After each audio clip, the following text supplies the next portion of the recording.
Hey everybody, this is the Sliders Review, and I'm here today to talk to you about John Semper, a name some of y'all might not be familiar with, but he's an extremely important man when it comes to the lore of Spider-Man, the development of Spider-Man, and the evolution of Spider-Man.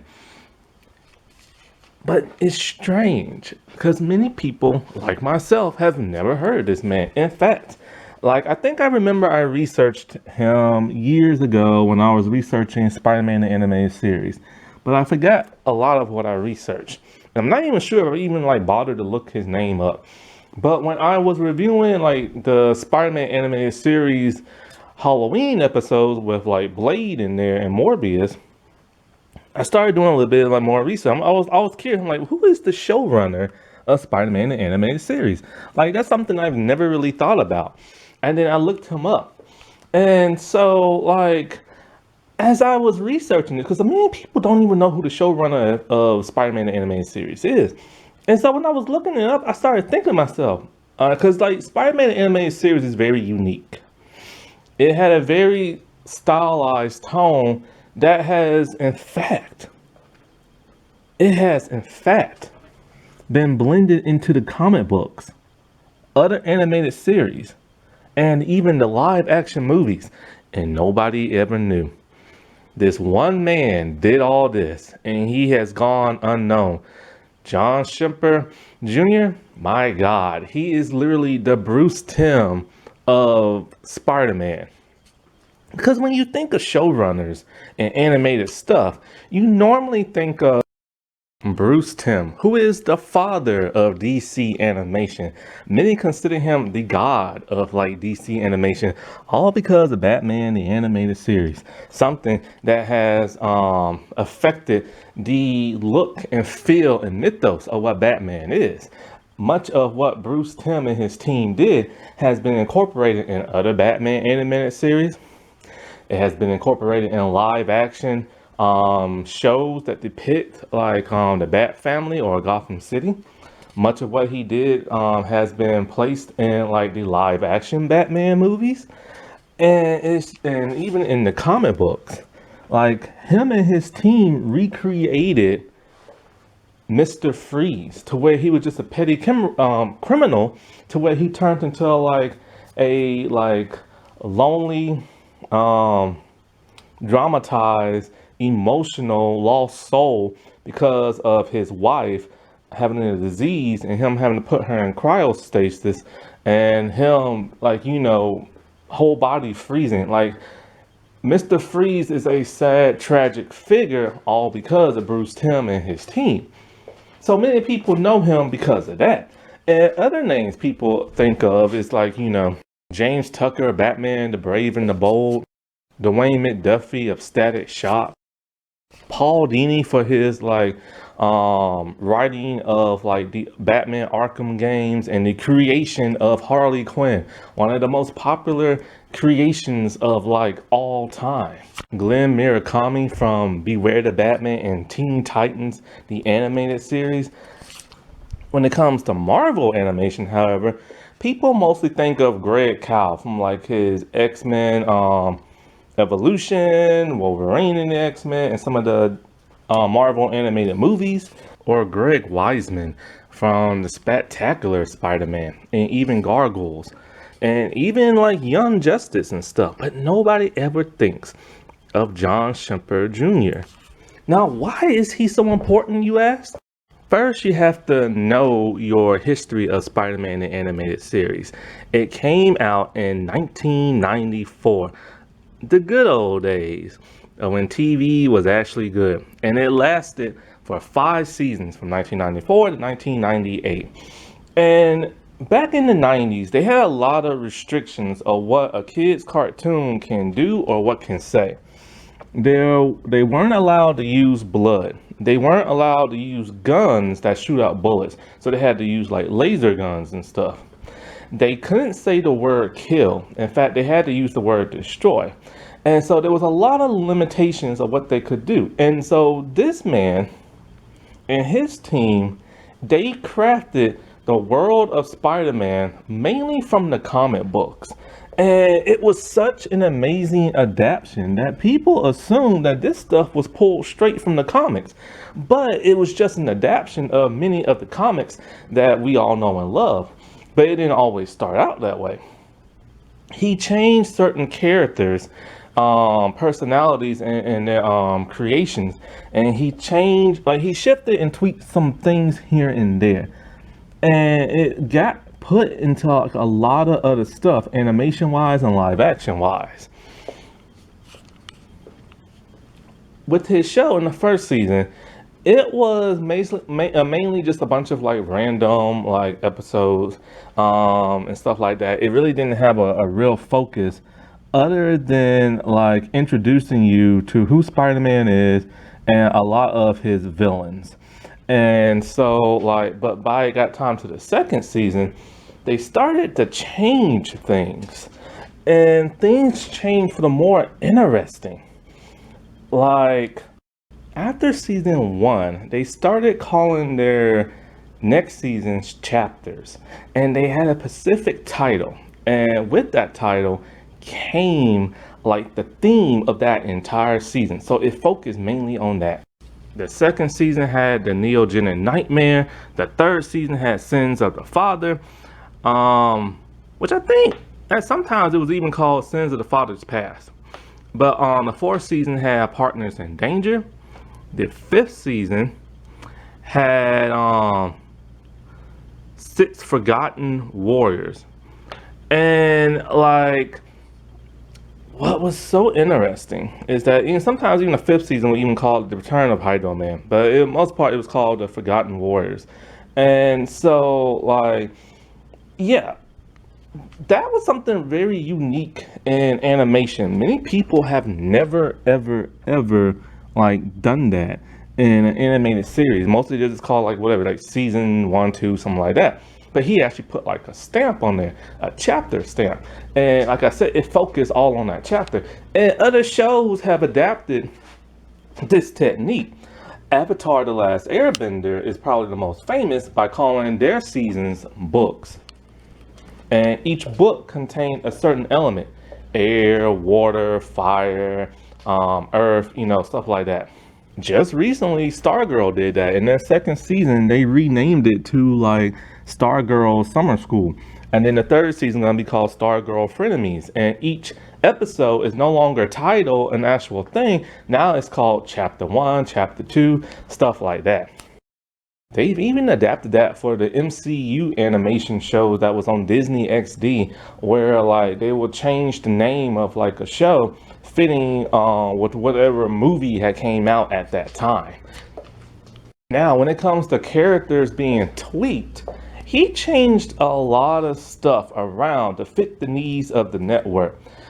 See, in comic books, Spider-Man was pretty much just like your average hero. When he will confront a villain, he will fight that villain. He will punch, he will kick, he will throw him around, stuff like that.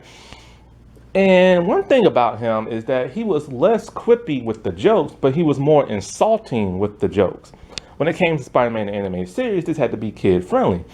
So he kept like the insulting jokes, because when Spider-Man would fight his villains, he would like insult them and stuff, and he would insult other people. But he was also very jokey and very quippy and stuff.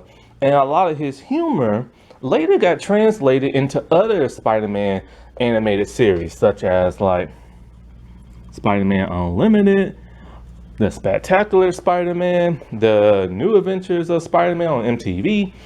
It even got translated in the movies. Not so much with the Sam Raimi movies with the humor and stuff, but definitely in the Amazing Spider-Man and even in the MCU Spider-Man. And it's even translated as well into like the comics that has now influenced like the MCU, because so many of their characters now are very quippy and everything. Also, Spider-Man's technique of fighting in the animated series. Only in the first episode of the first season does he actually go around punching stuff. When he had to fight like the Spider Slayers, he was fighting some goons and he started punching them. After that, I guess they didn't want Spider-Man to be too violent for the kids. They want to show that he can actually use his intelligence and his webbing more efficiently. So, unlike the Sam Raimi Spider-Man who went around punching everything, which I actually enjoyed watching that Spider-Man beat the snot out of people.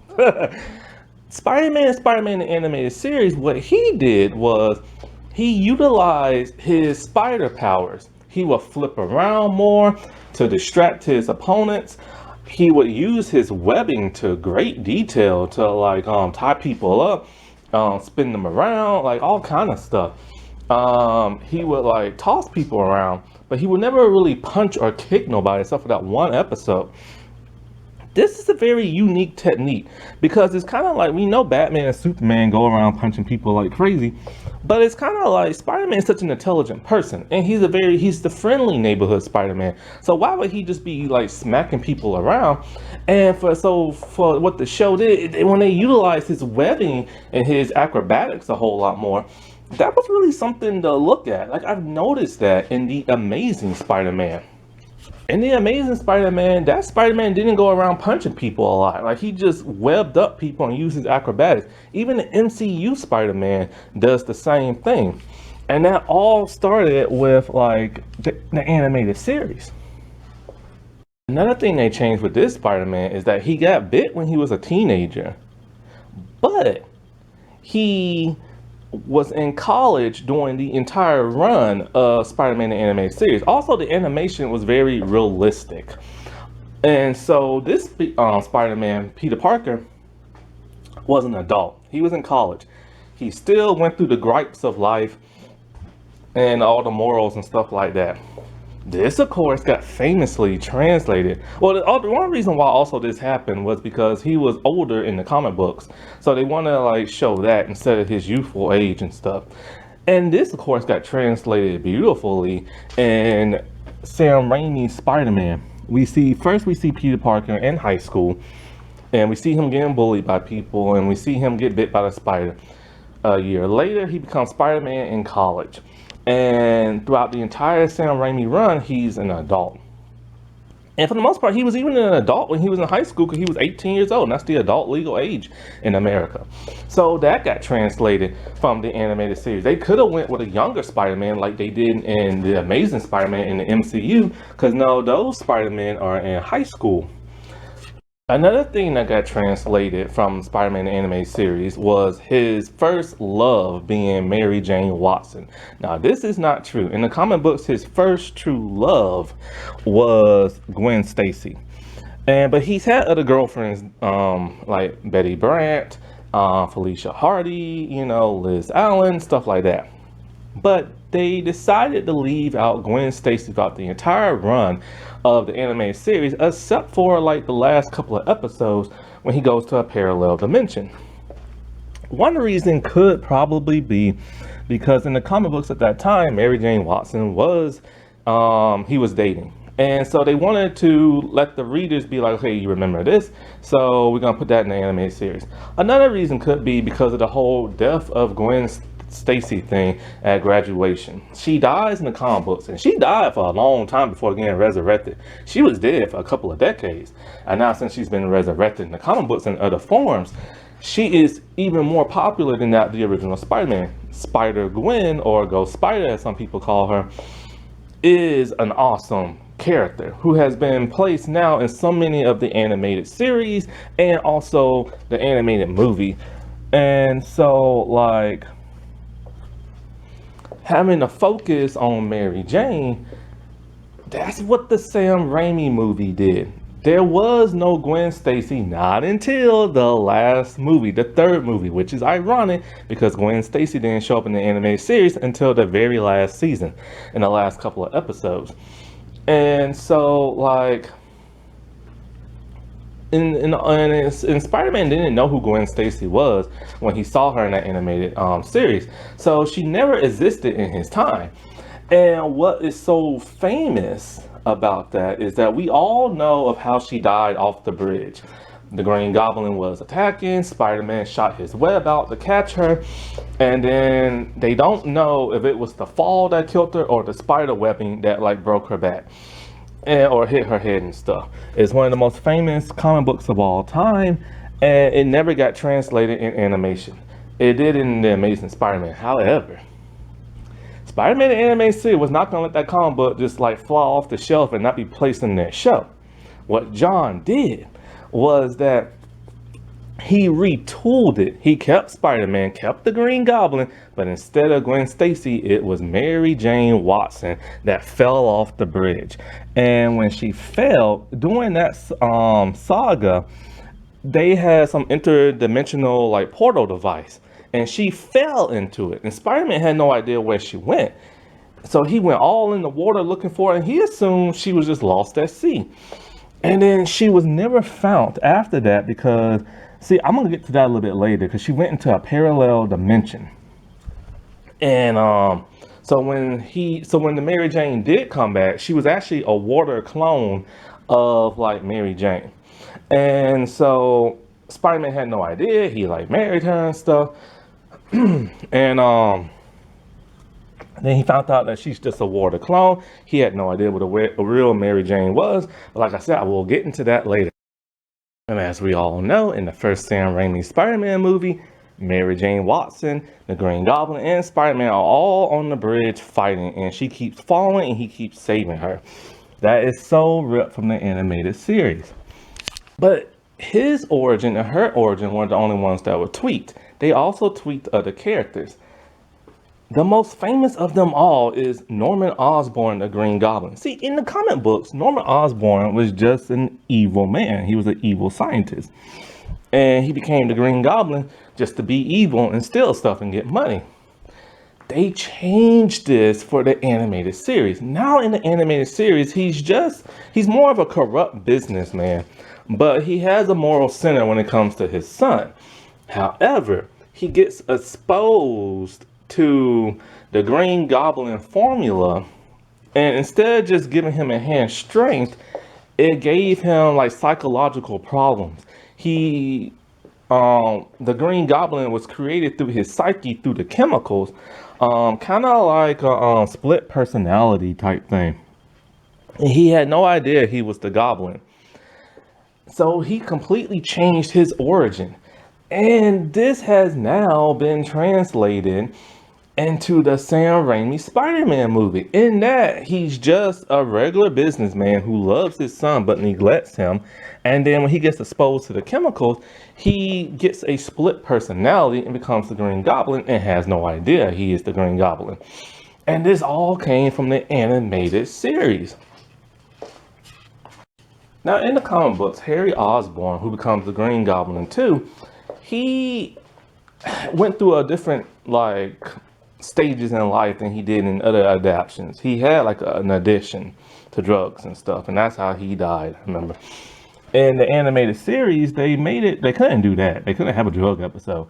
So what they did was they had him obsessed with his father, blaming Spider-Man, later blaming Peter Parker because Peter won't tell him nothing. Then mysteriously being taught to from his father from like the astral plane, because his father also fell in those portal things that Mary Jane fell in, but instead of going to another dimension, he went to the astral plane. He was able to communicate with Harry, and Harry became corrupted because of that. And then when he found out the truth about his father, then he permanently became the Green Goblin.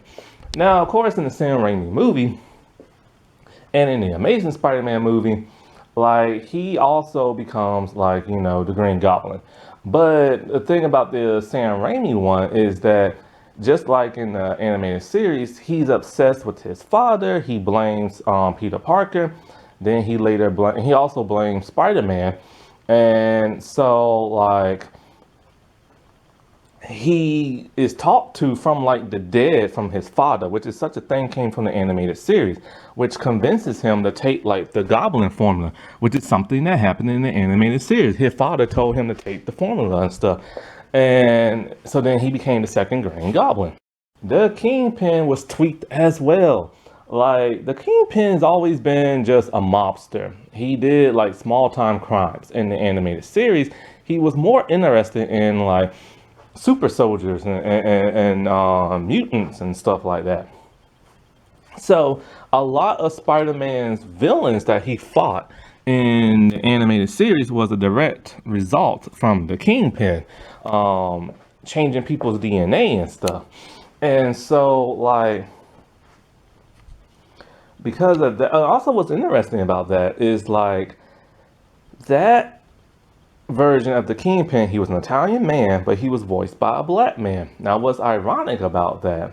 Sadly, he's passed away. May you rest in peace. Now, what's ironic about that is that in the first Daredevil movie, which is not that bad of a movie, like it's not great, but it is good, and it's not that terrible, especially by other movies lately, or superhero movies and stuff.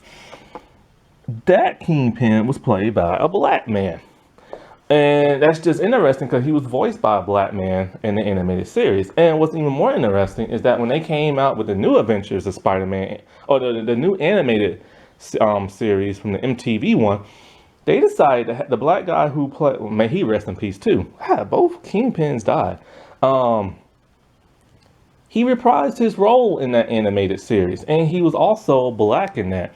And it was, like I said, it was ironic that he was voiced originally by a black man and stuff. And speaking of villains that got tweaked, the other famous one is Venom. See, in the comic books, it's been retconned many times, but for the basis, this is how Venom got started. He's a Centaur on an alien species. In the comic books, they were having the secret wars. Well, all the superheroes went to this planet. Spider-Man's suit, his regular suit, got damaged. The Hulk told him, hey, there's an alien machine that can make anything you want, even clothes. So Spider-Man goes in there and he gets a new suit made. The Venom symbiote was inside the machine at that time. And that's what created the black Spider-Man costume. Now, it's been retconned to say that what drove Venom crazy was Deadpool. Apparently, he met Deadpool before he met Spider-Man, and that corrupted him when he was on that alien planet and then later went in the machine. I don't like that retcon. I don't like that. I like the old classic. And as you know, as a result, that what created Venom to have Spider-Man's abilities, and then he later on went to Eddie Brock. Now, in the animated series, what's interesting is that they couldn't do that at first. They did do Secret Wars, but towards the end of the series in the last season. What's interesting is that they made it to where Venom came to Earth because some astronauts went into space, saw an asteroid, or they was on the moon or something. They were probably on like an asteroid, and they found this giant space rock that was black. And then ooze started coming from it. That ooze with the Venom symbiote. Now, what's interesting about that, and that's how he got to Earth. And of course, they did the whole like Spider-Man dream sequence and everything, where it's like Peter Parker's in his pajamas, and then he's fighting the Spider-Man costume and the Venom costume, and then the Venom 1-1, and he became like Black Spider-Man. Now, what's so famous about that is that started a trend in the Spectacular Spider-Man. Venom comes to Earth because of an asteroid that crash landed. No, asteroid. It's something crash landed on Earth, and in that asteroid was like the Venom ooze or something like that. What's even more famous about that is that in the third Spider-Man Sam Raimi movie, like a tiny space rock meteorite type thing falls from the sky. It lands on the ground, and Venom is oozing out from it. This all came because of the animated series. That would have never happened that way because it was too complicated in the comic books and they couldn't tell that story. Dr. Octopus is yet again another tweaked character. In the comic books, he was just a mad scientist type dude. He ended up marrying Aunt May to get like her nuclear facility. Yeah, she inherited it and stuff. But for the most part, there was no real depiction between him and Peter Parker. The animated series, however, changed all that. They made it to where Dr. Octopus was a former teacher of Peter's and a mentor to him. So when he turned villainous, it really affected Peter, and he tried to like persuade him to turn back like good, but it never happened. And that Dr. Octopus was very vengeful. Pretty much if you wrong him, he wants vengeance on you. This has been translated in now the video games, other animated series, and also the movies. Like in the video games and the PS5 and 4, or 4, I think. And also the live action Sam Raimi, the second Spider-Man movie. That Dr. Octopus, well, in the video games, he was like a mentor and he was like a teacher and stuff. In the Sam Raimi movies, Peter admired him and looked up to him, and that was their first meeting and stuff. This would all never have happened if they would have kept in his villainous ways from the comic books, but John changed all that.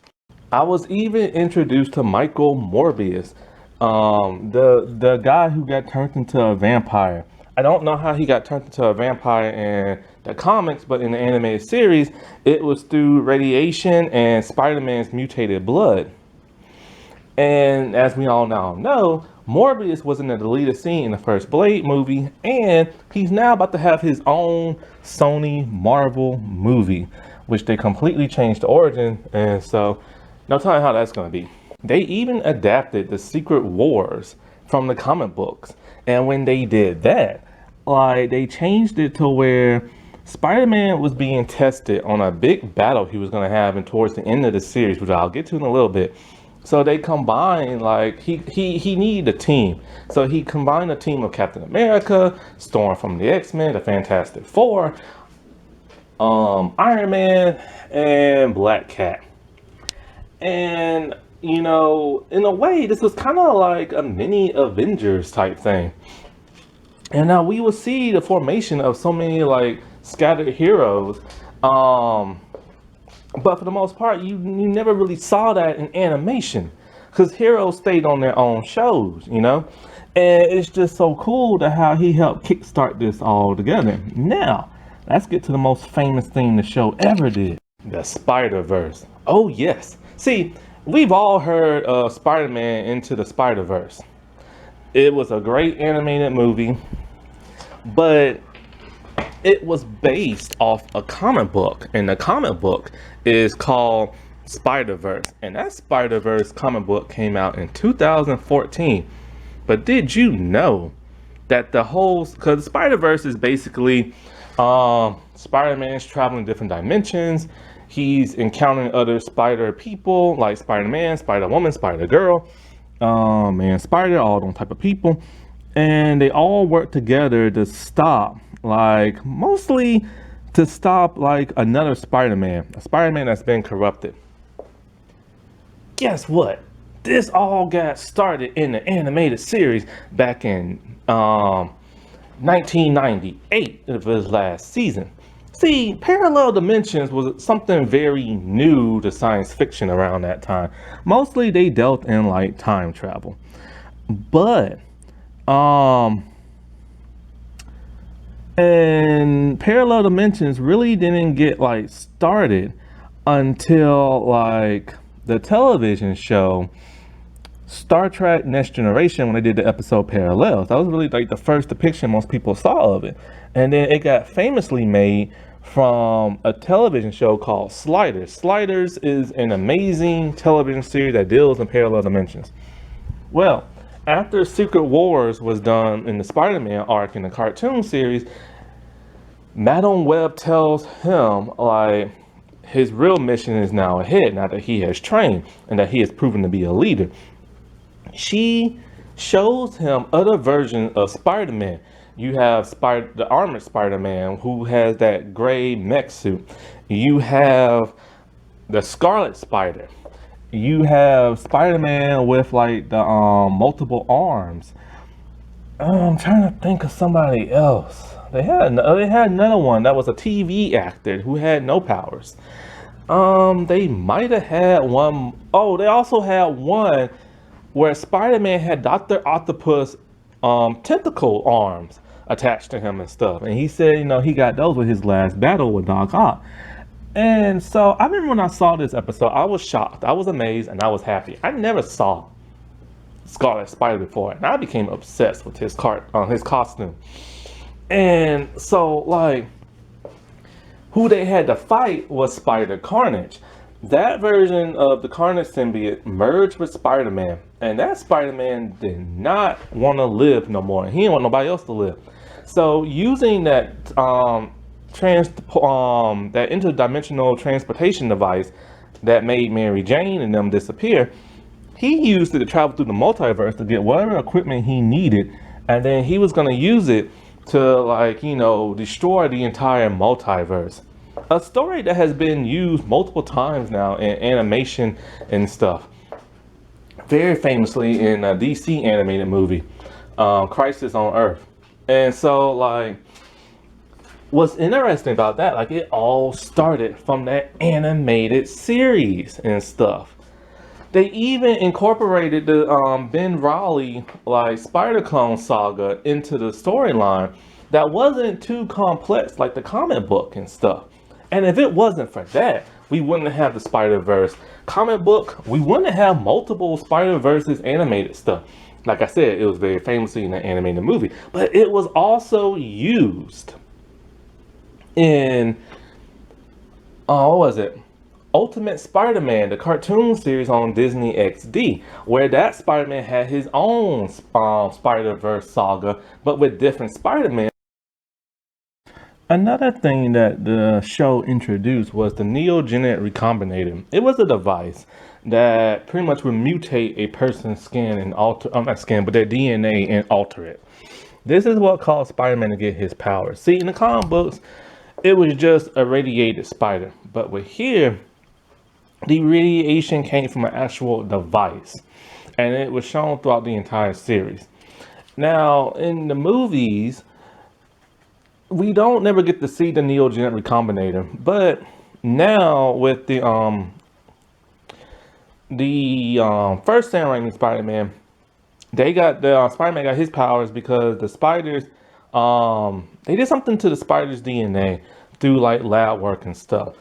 But they never show, like, an actual, like, machine or device. However, in the Amazing Spider-Man, they were experimenting on genetic spiders, and they used all this, like, fancy lab equipment that the Lizard used to, like, turn the people of New York into lizards. This is, like, very loosely based off of the neogenic recombinator. And of course, that was prevalent in the show, like I said before. The animated series also had Dr. Connors, who was also known as the Lizard, be the one to determine, what the spider symbiote suit is, like, help Spider-Man try to get it off, like, study it and all that other stuff. This has, well, in the comic books, it was kind of like that, but kind of not.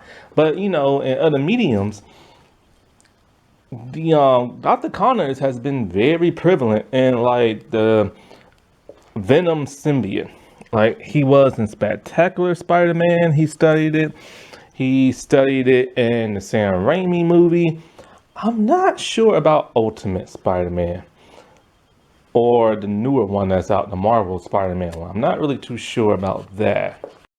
This series also started the whole crossover things that we see so famously now in, like, live action comic book stuff and animated stuff. It happens a lot on the Arrowverse. It happens a lot in the MCU cartoon series. Spider-Man in this, he crossed over with the X-Men, the animated series. Of all things. That was insane. Like, normally, those cartoons back in the day, they would have a cameo from people. Like the Scarlet Spider famously cameoed in the Fantastic Four cartoon. And, so that was kind of like a neat thing when he crossed over with the X-Men. And as you all know now, crossing over on movies and TV series is like a huge thing now. But it was very rare back in the day. Even in Batman the Animated Series, they talked about having him cross over with Superman, but it never happened. Crossovers didn't start until Superman the Animated Series started, when they started doing the DC crossovers and stuff. He even crossed over with Iron Man from Iron Man the Animated Series. He even crossed over with the Fantastic Four from the Fantastic Four animated series that was on during that time. Now, when it comes to further, like, crossovers, they introduced so many characters that I never knew of in the past. I knew of the X-Men and I knew of the Fantastic Four. But like, I knew who Captain America was, but I never knew how he got his powers or the super serum, like formula and stuff, and they introduced that in the Spider-Man animated series. And then, so that was my first depiction of like Captain America. Also Daredevil. Now, I'm not sure if he came out, I think he came out first in the Fantastic Four cartoon. I saw him there, but that one was a completely different one. The only thing I knew about him is that he was a blind lawyer, he was a superhero, and he made way too many jokes. But, whoo, Spider-Man animated series, they went old school comic books with that Daredevil. And they showed the true origin of like Daredevil, my first real true depiction of him. He explained how he became blind as a kid. He explained how he was trained by stick. He talked about how like he has that sonar type thing when he does his superhero stuff. He talked about like his connection with Wilson Fisk, the Kingpin, and like that was just amazing. He did all that in 2 episodes. And as we all know, the greatest Daredevil of them all is the Netflix series. They even introduced his wife. They introduced his son. And I'm just like, wow. My bad. No, not not Daredevil's son or wife. The Kingpin. And I'm just like, that was my first true introduction into the real story of the Daredevil and the Kingpin. Now, I've already talked about Spider-Man animated series and Blade, but yes, that was my first depiction of Blade ever. And what's so interesting is that in the comic books, Abraham Van Helsing, he was in the comic books, and he was an aide to Blade. And in the show, they changed that. They probably couldn't get the rights to that because Abraham Van Helsing is very famous. So they came up with their own character, Abraham Whistler. And he was a man who walked on a cane because his legs were disabled. And he found Blade as a child, trained him how to kill vampires, and was his mentor and confidant and father figure.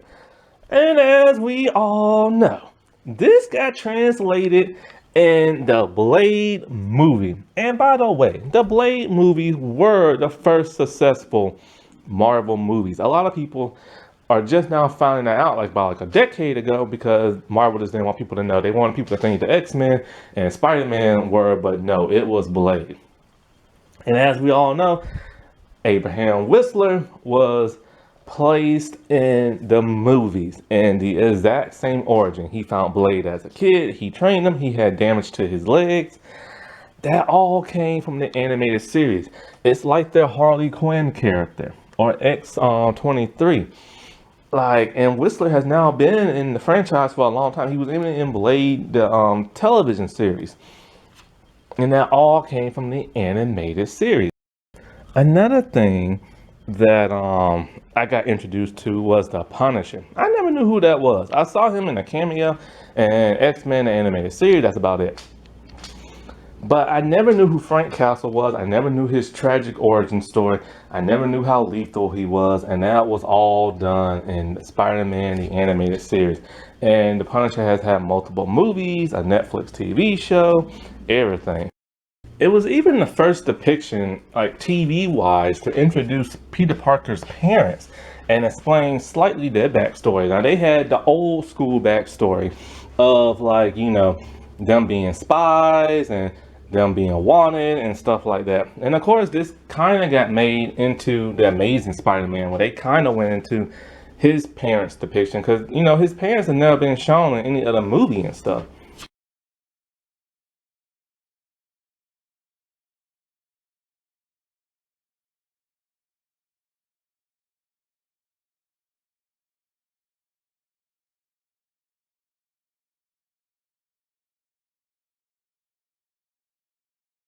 He was even my first introduction into Doctor Strange. I had never saw that dude before, but I've seen him now in multiple animated like movies and live action movies and stuff. And then the most famous thing happened in the last couple of minutes in the Spider-Man animated series. It started the Stan Lee cameos. Before, Stan Lee has never cameoed before on his Marvel stuff. And so with that, he cameoed towards the end. Remember that Spider-Man I said that was an actor? Our Spider-Man went to his parallel dimension, take him back home to meet Stan Lee. And Stan Lee was thrilled. He webbed around with Spider-Man and stuff. And so, like, that started the whole craze, because he was later famously cameo in pretty much every Marvel movie that's ever happened. Even Marvel characters he did not create. And that all started with that animated series. Oh, but may you rest in peace, Stan Lee. And so, like, and Stan Lee also, of course, was in Ultimate Spider-Man, and as the janitor, then later principal and stuff. And it's just insane that this cartoon series started it all from one man and his creative team. And a lot of people don't even know that. So yes, John Semper Jr. did an amazing job with Spider-Man the animated series. It is my all-time favorite Spider-Man series.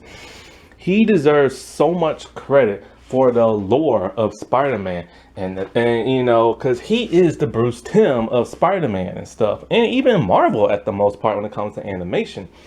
And it's sad because a lot of people have never heard of this man, but now you have, and hopefully you will respect him as much as you respect Bruce Timm.